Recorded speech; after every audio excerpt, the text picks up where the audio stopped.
Today's episode is brought to you by Microsoft Dragon Copilot, your AI assistant for clinical workflow, which helps to ease administrative burdens. Oh, I hate those. They're the worst. Lots of burdens. Automatically document care, streamline workflows, and promote a more focused clinician-patient experience. I know you'd love that. Yes, You'd I love do. that. Learn about how Dragon Copilot can transform the way you work. Visit aka.ms/knock-knock-hi. Again, that's aka.ms/knock-knock-hi. Hey, Will, Hey, what's up? I've been thinking, the U.S. healthcare system, it needs some improvement. Yeah, there's room for improvement. For Yeah, sure. it's a confusing, scary place for everybody involved. Absolutely. Physicians, families, patients, everybody. Everybody. And I've experienced it from both sides, right? I'm a physician. I've also been a patient. So I wanted to use my platform to give people practical education, really the only way that I know how, by making jokes. So Dr. Glockenflecken's really fun and super uplifting guide to American healthcare is out, and it's a free resource that includes all my videos from the 30 Days of Healthcare series, alongside deeper explanations, also reliable facts, emphasis on reliable. Yes. All right. Figures, numbers, insights into how each of us can fight for a more humane, better healthcare system. Also, it has jokes. Did you mention the jokes? I did. Jokes. Okay. Yes, definitely jokes. Well, this guide is great for anyone looking to learn more about U.S. healthcare, but especially if you are experiencing it from the clinician side for the first time. That's right. Really hope you'll check it out. Get the free guide sent straight to your inbox by signing up for our mailing list, glockenflecken.com/healthcare. Enjoy.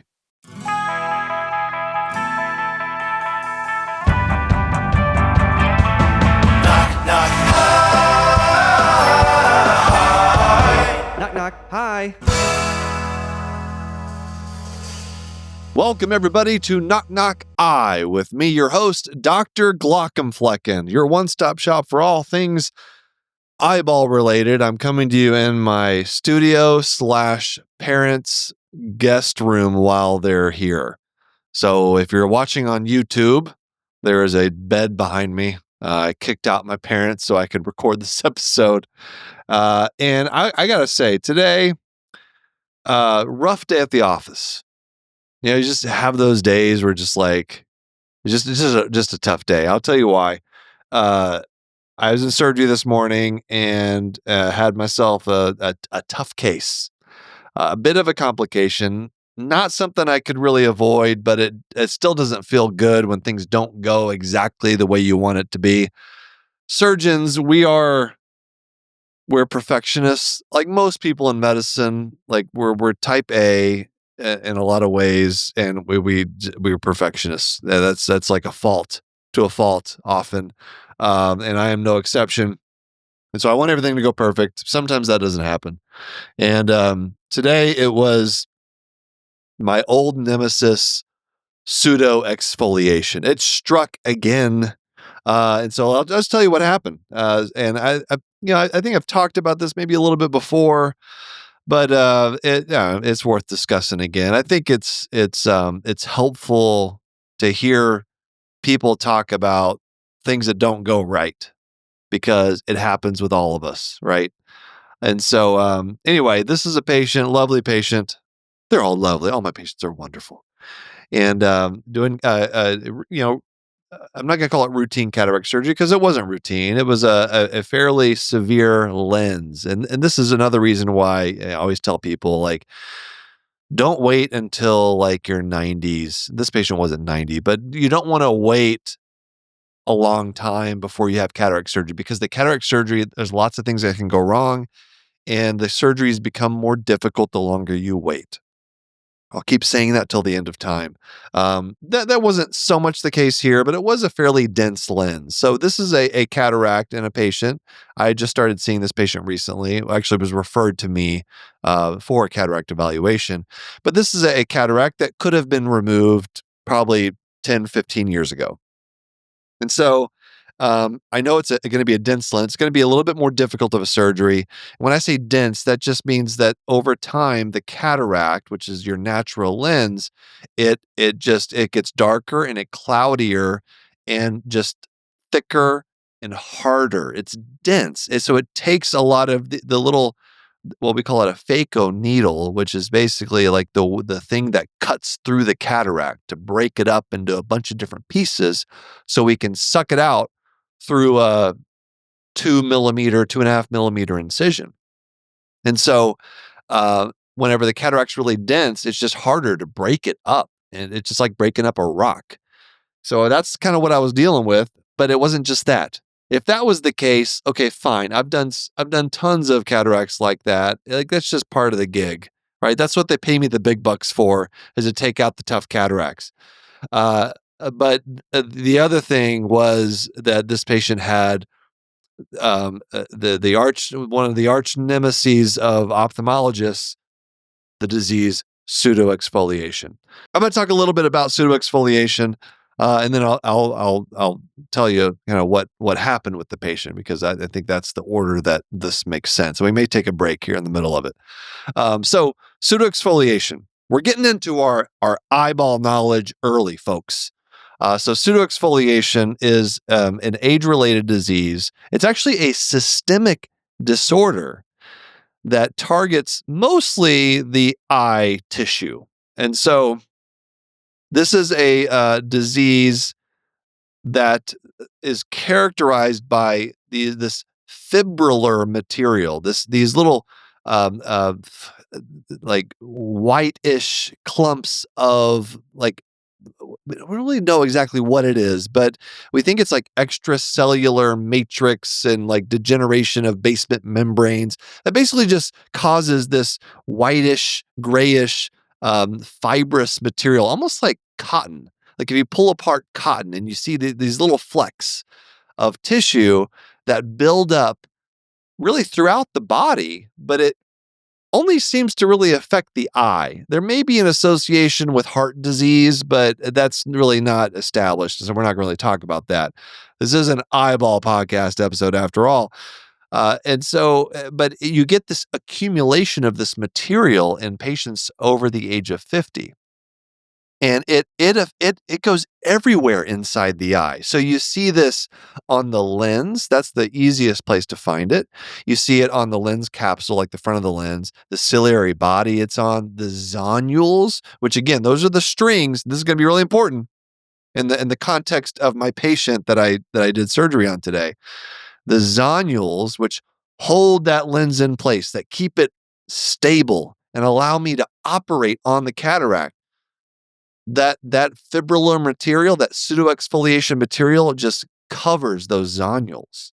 It can be found on the cornea, the iris, basically anything inside the eye. We don't really see it on the retina, which is kind of interesting. But all the other parts of the kind of the anterior, the front part of the eye. And there's a really high risk of glaucoma. About 50% of these patients with pseudoexfoliation syndrome, they have glaucoma, 50%. So and they can get very high pressures. It can be very hard to treat. And the reason they get glaucoma is because that flaky material, it builds up in the trabecular meshwork, in the drainage system. It plugs up the drain. Just like a bathtub, that water is going to rise whenever you plug up the drain. So you can get people with pressures in the 50s, 60s with pseudoexfoliation. It can be pretty bad. And so other risk factors of this, obviously, age is a big one. There might be a genetic prevalence to it. There probably is, but we see it a lot in patients as a very high prevalence in Scandinavia. So Northern European ancestry, like that's who you see this with. It's a pretty common disease, and it doesn't always cause problems. Sometimes people just have it, but they have cataract surgery just fine. They don't have glaucoma. They do okay. But sometimes that it doesn't go well. And so one of the biggest risk, other than glaucoma, we're going to set that aside because that's not the point of this. What the biggest problem and the biggest headache that this causes ophthalmologists is when you're doing cataract surgery. And that flaky material affects the zonules that's stabilizing that lens so much that it causes those zonules to fail very easily. And so I'm seeing this patient in pre-op, and I see this pseudoexfoliation. I know it's there. I've done surgery on a lot of pseudoexfoliation eyes, and it's gone both ways. Just fine to uh-oh. And so there's ways to try to figure out if that's going to be the case. One thing would be, do you see when I'm doing an exam just at the slit lamp, do I see the lens jiggling inside the eye? That's what we call pseudophacodonesis, not pseudophacodonesis, phacodonesis. Pseudophaco would be the artificial lenses jiggling inside the eye. Phacodonesis is the natural lens, the cataract in this case, is shaking with each eye movement. That indicates that the lens is loose and that you're going to have some big problems on surgery day. That doesn't always happen. You don't always see that. And in this patient, I did not, unfortunately. So I knew the zonules were affected because she has this disease, but it seemed to me that things were pretty stable inside the eyes. I was like, okay, well, this might be one of those cases where they have pseudoexfoliation, and the dilation was not bad either. So I was like, I think it might be stable enough to just do a normal routine surgery. Well, my friends, that was not the case. And so I got in there, I started doing the surgery, and as soon as the way the cataract surgery works, everything was going great. I made my what we call capsular rhexis, because remember the lens inside the eye, think of it as a peanut M&M, right? I need to open up the outer candy shell so I can scoop out, making it sound really gross. I scoop out all of the inside of the peanut M&M, the inside of that lens. I leave that candy shell intact. That's the way it's supposed to work.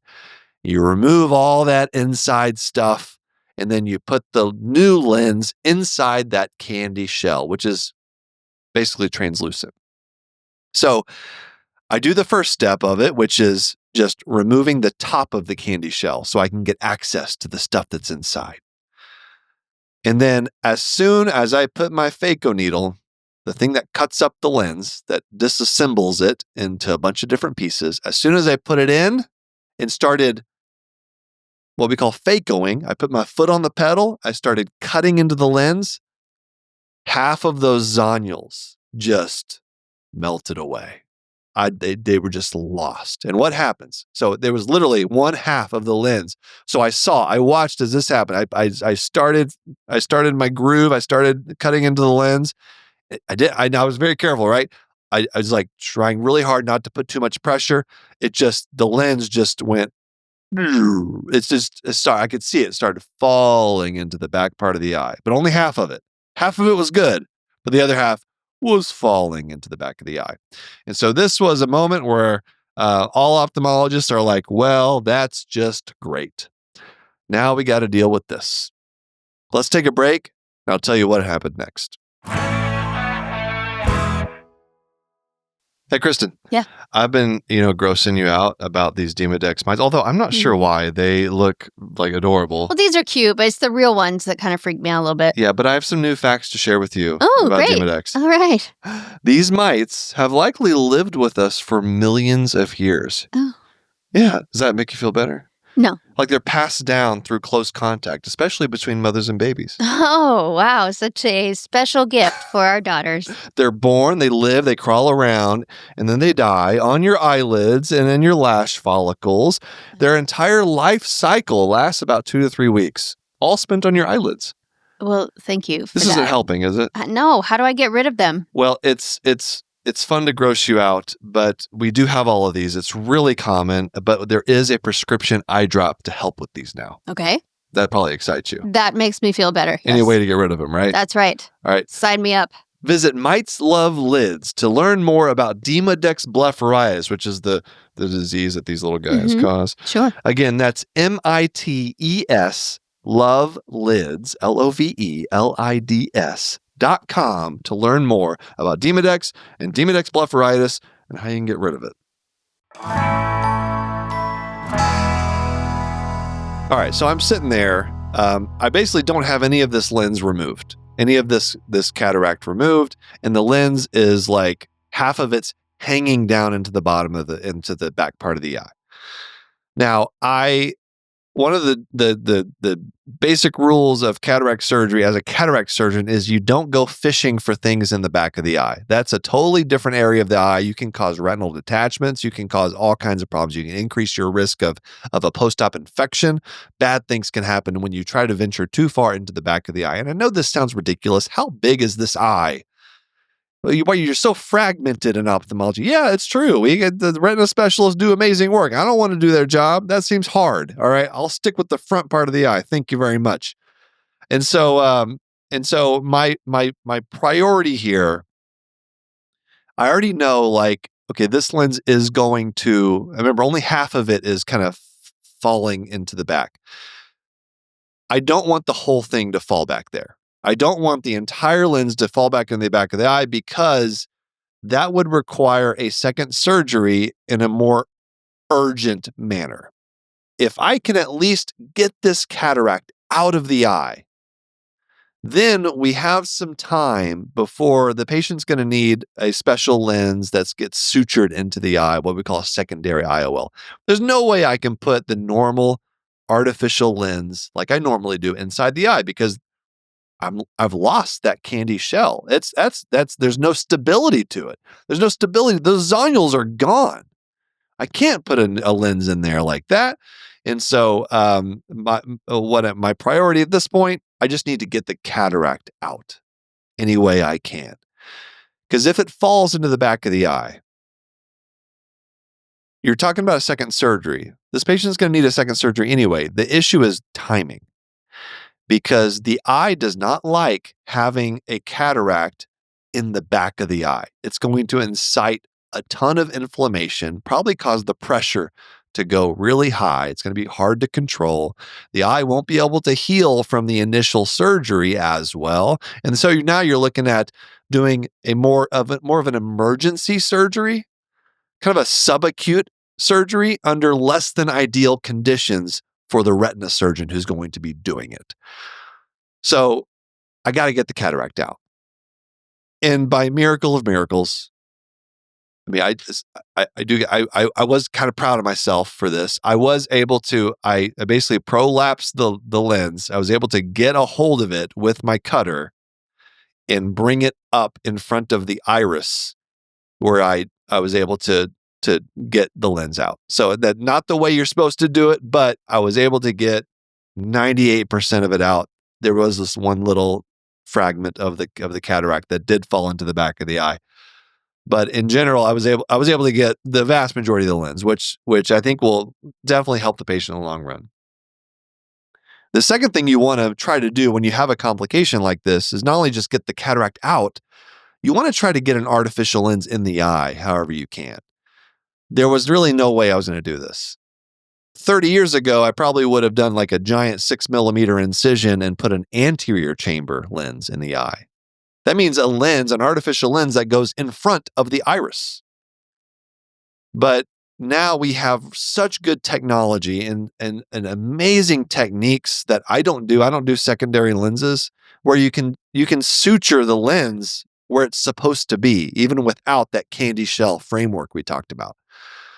So I was like, okay, that's what this patient's probably going to get because otherwise the eye is healthy. And so I just closed up the incision. I finished the surgery. I cleaned everything up the best I could, took out a little bit of the vitreous that had come forward.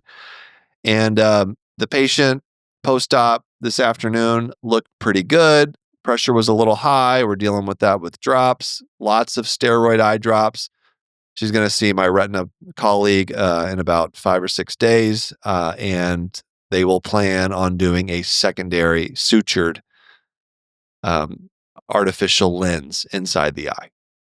So sometimes it doesn't go your way, and and you just do the best you can, right, under the circumstances. And part of that is just experience. I've been in this situation not a lot, but a few times before. I have the techniques down to be able to do the best I could. Would other surgeons have done it slightly differently? Maybe. Some surgeons might have the ability to just suture an IOL right there. That would have been a very long surgery, and I was not prepared to do that. I don't have my partners do that a lot better than I do. They do a lot more of those types of lenses. So anyway, it's we made the most of a tough situation. Here was the key though. I had a feeling this might happen. And so much about surgical planning is the consent, setting expectations. This patient, had a good rapport with her and with her family, and I told them before, I was like, "There's this disease." I explained pseudoexfoliation to them, and I told them that this was a possibility. Like, there is a chance that there could be a second surgery that's needed if that lens, if that cataract is unstable. And it certainly helped. It helped just set the expectations. And so when after the surgery, right after the surgery, brought the family member back, I sat down in the post-op area and I just had a conversation. I told them exactly what happened, what the next steps were. I told them, this is not how the surgery is supposed to go. This is not what I planned, but considering, the challenges that we were facing, I think it's a pretty good outcome. And so had to talk through all of this, and it's just about communication, you guys. Like it's and I've had a number of complications in my career, as every surgeon does, and so communicating pre-op, post-op, that's just so key. And I saw them again later on in the afternoon, went over the all the drops and everything. And fortunately, actually, I'm on call this week, so if something happens, I'm going to be the one that takes the call from them. Um, and So even though I feel like it went as well as it could there have been things that I could have done a little bit differently? Yeah, I need to think about it a little bit more. Not a whole lot, but there's got to be a way there's definitely ways that I could have avoided that altogether, but some of that might have been just I had to know that there was that much weakness. Um, it doesn't make it easier though. It still sucks. And so one thing I want to talk about briefly, and I've talked about this before, is just the like dealing with complications, surgical complications, like mentally. And before, when I was in residency, like a complication like this would have just sent me spiraling. Um, it's like learning how to be a surgeon, really just a doctor in general. It's like when you're early in your career, like you can think of your confidence as like you hanging on to the side of Mount Everest in like a sheer cliff, and you're like free climbing this cliff. And anything that goes wrong, any complication, the first thing that where you screw up and you hurt somebody, it's like something knocked you off the cliff and you just fall. And your confidence, you had made all that progress, all that education, and now you feel like you're back at zero. You fall, you don't die, you just fall to the bottom of the mountain. And you got to climb back up. You got to build up your confidence again. But then as you get higher up, it's no longer a sheer cliff that you're just hanging on for dear life. As you get experience, as you get through training, as you get through the first few years of practice, now I'm 8 years into my career post residency. I'm no longer hanging on to the side of a cliff. It's still a little bit of an uphill climb because I'm still getting better. We got to improve. We got to improve all the time as physicians. We got to learn more. We got to develop new techniques. We got to stay up with the latest advances and advancements, and we just got to get better. If you're not getting better, what are you doing? And so you got to work at that. You got to get the experience. You got to do the hard cases. You got to experience some of these challenges. But now, because I have all that experience, I'm not hanging on for dear life on the side of a cliff. I'm like uphill. I'm like on a slope, but I'm stable. And so when something happens, when a big gust of wind comes, it doesn't knock me off the cliff and I fall back to the bottom. I lose my footing a little bit, fall a few feet, and then catch myself. I still have confidence because I know I'm still a surgeon. And then I keep climbing. I don't know if that metaphor made sense, but that's how I think about it in my head. That's how I think about where I am now when I have something that doesn't go right in the operating room or in clinic or just anything. versus when I started. When you get hit with something, when you make a mistake, it doesn't just completely deflate you and you don't completely lose your confidence. When you have that experience, you still have your confidence. You just take a little bit of a hit, but then you can come right back. So, anyway, that was my morning. And that was my third case of the day, my third of 10. I don't know if it's better to have that happen at the beginning or at the end. Um, I want to say probably at the end is better because I feel like I was behind, and there's nothing you can do. Like I'm going to get behind after having it was like a 37-minute case, which doesn't sound like a long time for a surgical case, but in ophthalmology, whenever we can do 6 and 7-minute cataracts, it felt like an eternity. So, but it's not, those types of cases can easily go 30, 40, even up to an hour, and that's just the way it is. You got to do what you got to do. It's just harder because the patient is awake, right, during these. And so it does take, not only are you managing the complication, you're managing the case, you're also kind of managing the patient. You're updating them, you're reassuring them, you're talking to the whoever's doing the anesthesia, asking if they can give some more. Usually they're on top of it because they know they've been in enough eye cases that they know when something's not going right. And so it's really a team effort and helping the patient stay calm, reassuring them like that everything's under control. It's just going to take a little bit longer. It's going to be a few more steps. It's going to be a few more minutes. And so yeah, it was toward the beginning of my day. Everything else went without a hitch. Because you gotta kind of compartmentalize a little bit in the moment. Deal with that case, talk to the patient, talk to the family, and then you got to just set it aside for a bit because you got to focus on the next. I got to focus on the next 7 cases I got to do, which also takes experience to learn how to do that. That's something that I found very difficult to do early in my career. And fortunately, these types of things are pretty few and far between at this point in my career, but it's happened enough over the years that I've gotten used to. I know how to just say, okay, like that this happened. The patient's in a good spot right now. They'll be okay.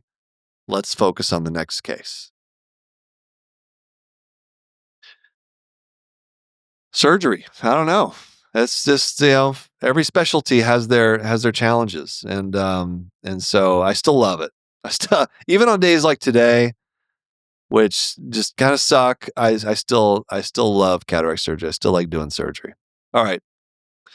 That's my story for today. And that was in clinic this afternoon. So it's been a long day. And now I'm in my parents' guest room recording and telling you all about it. So, I don't know. Let me know what you thought. What's your thought? Any of you, healthcare professionals out there who have mistakes and bad things? How do you deal with it? What do you tell yourself? Have you found that it gets easier over time? Guys, I assume it does. And do you have any things that any tips, any ways of dealing with it, of dealing with the mental stress of doing something that didn't go quite right? Because I'm sure we all have our own unique ways of handling those challenging situations. All right, let's take one more break and we'll come back with a little healthcare stuff. All right, I want to talk about something really fun here at the end. Just a little bit about the Affordable Care Act.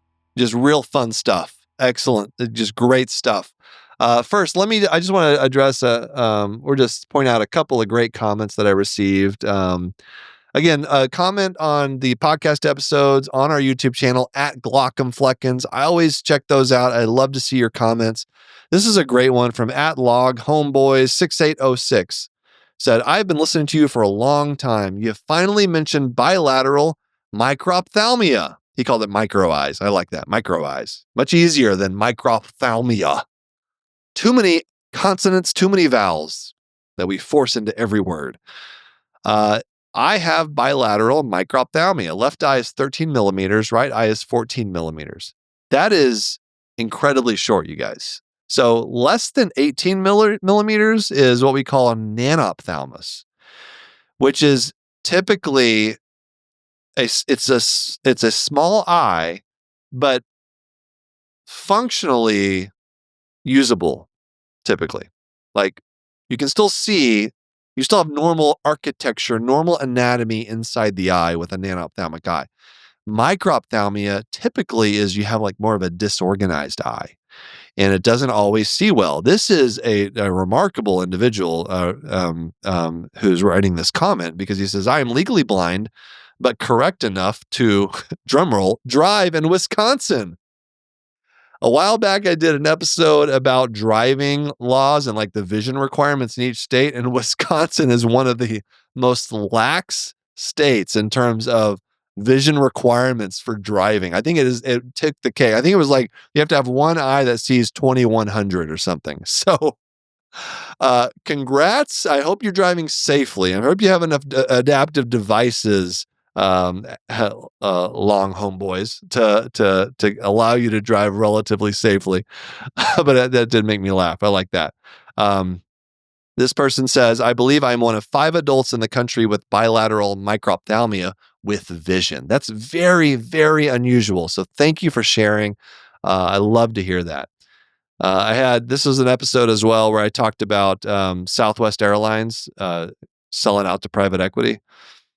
And at that climbing girl said, meanwhile, us Europeans flying EasyJet or Ryanair are only allowed to take a small backpack on board for free.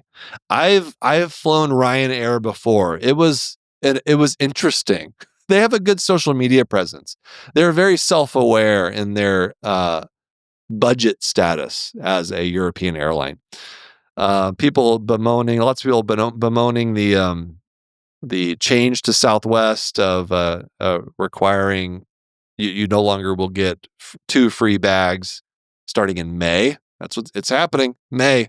Get ready, guys. Here's a good question at Mr. Wheels 74. As you age, is it possible for your sight to get better, or does it always get worse / stay the same? I would say as you age, your vision will not improve just on its own.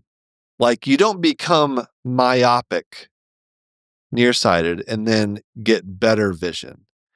One thing that can happen though is as you age, you can become less farsighted because the eye might get bigger as you get older.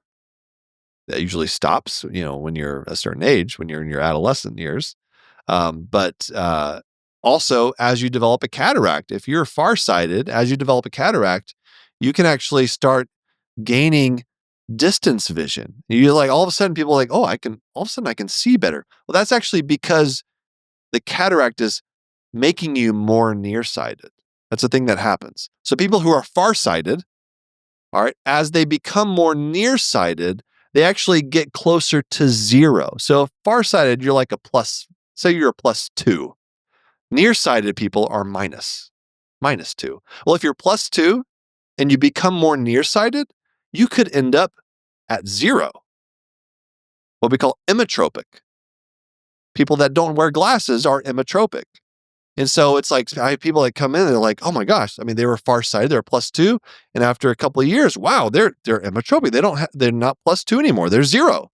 And they're like, my distance vision is pretty good. It's good for now.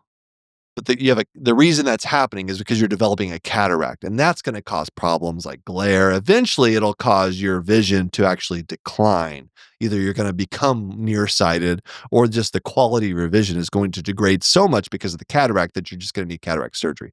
So it's like a fake improvement in your vision. So I would say no, as you age, your sight does not get better. But fortunately, through the magic of modern medicine, we can make it better when it gets worse. So thanks for that. Thanks for that comment. All right. And then a few thoughts here. I'm not going to spend a lot of time on this as the episodes. I spent a lot of time talking about pseudoexfoliation today. So I've used up most of my time. But I want to just make I'd say on social media every now and then, I see people complaining about the Affordable Care Act, and for good reason. For good reason. And this ties into the reason I've been thinking about this is just because of the physician shortage. The fact that there were like 800 unfilled positions for family medicine in the match. And I feel like I'm always seeing people talk about so and so's leaving medicine, or, you know, my doctor's retiring. I hear that from my patients all the time. Well, my doctors keep retiring. They keep retiring. They keep quitting medicine. They keep doing other things. And sometimes it's not even people in retirement age. They're just sick of it. They're just sick of medicine. They want out. They're sick of the bureaucracy. They're sick of the paperwork. They're sick of the just the way we have to practice medicine now, which is awful. Like that, what a loss to society to have someone who's highly trained, who's spent their entire 20s learning how to be a family practice physician or a pediatrician or a neurosurgeon or an ophthalmologist. What a loss to society to just lose all that valuable expertise. The years, the things I talked about, the years of experience in learning how to deal with difficult situations or knowing how to treat certain diseases that maybe not that many people in the world know how to treat. To lose that expertise is devastating, and it adds up over time.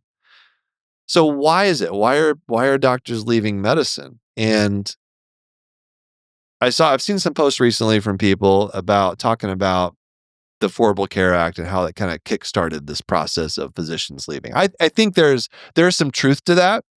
And I remember when I was an intern, uh, I didn't know anything. I'm an intern, right? But I had a long commute. I was in Chicago. I had a long commute for the year, and I would listen to NPR.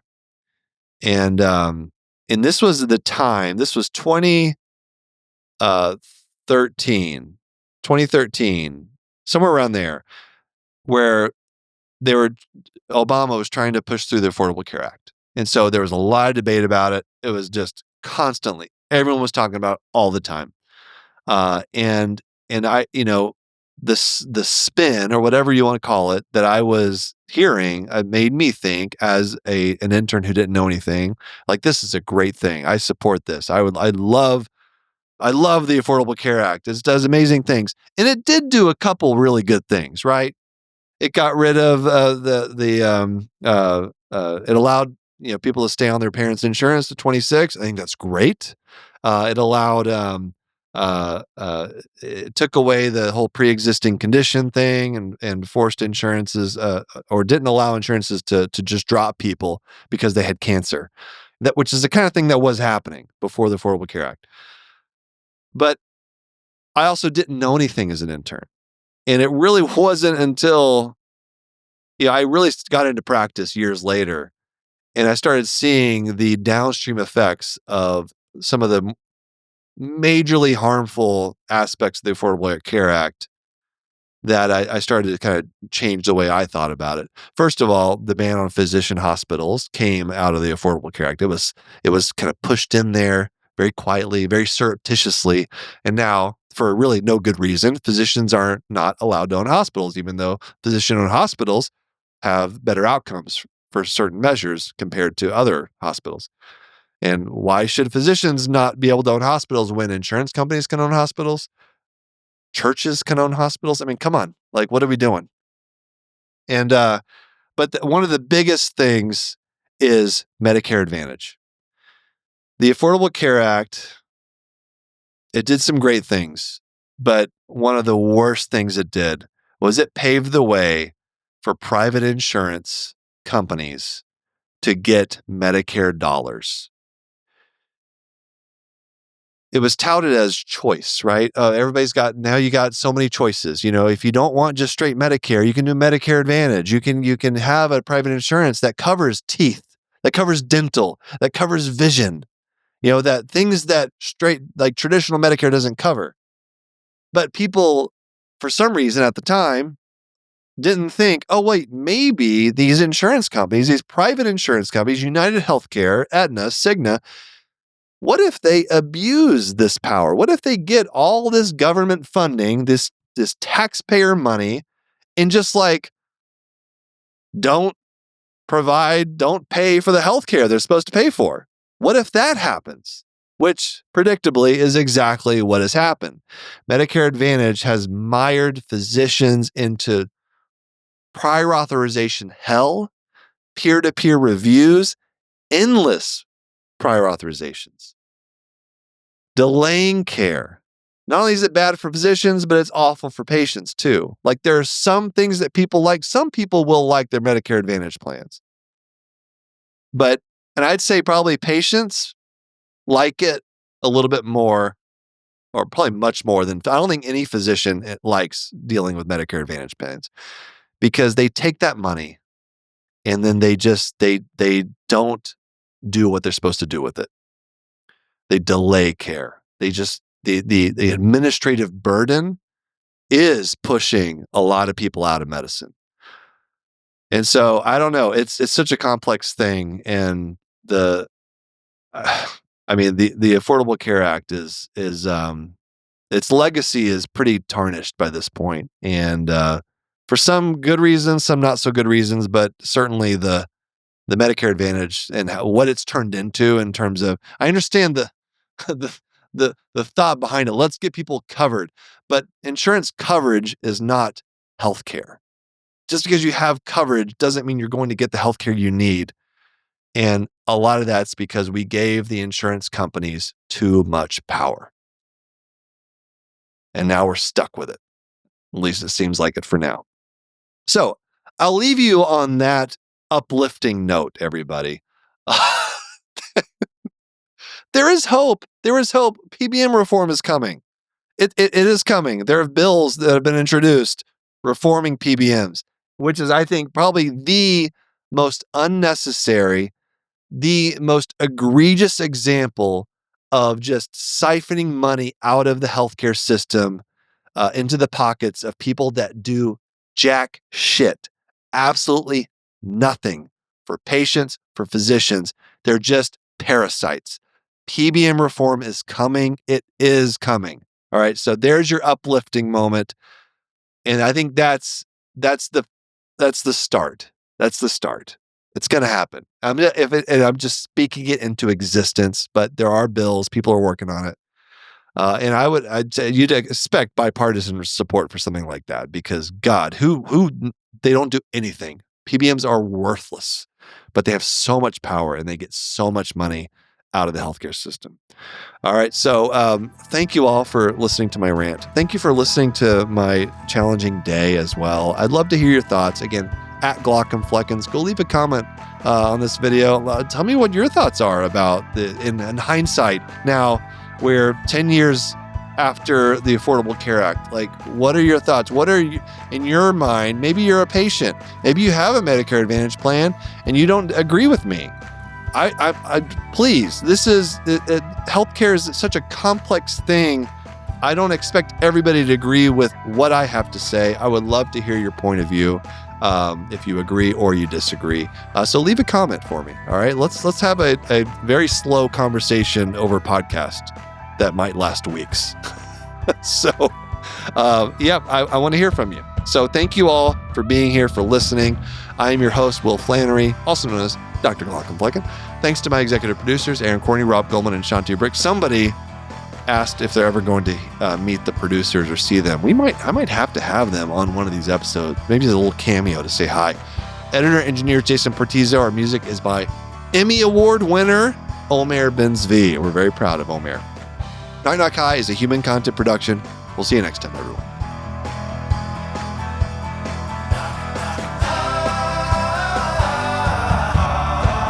Knock, knock, goodbye.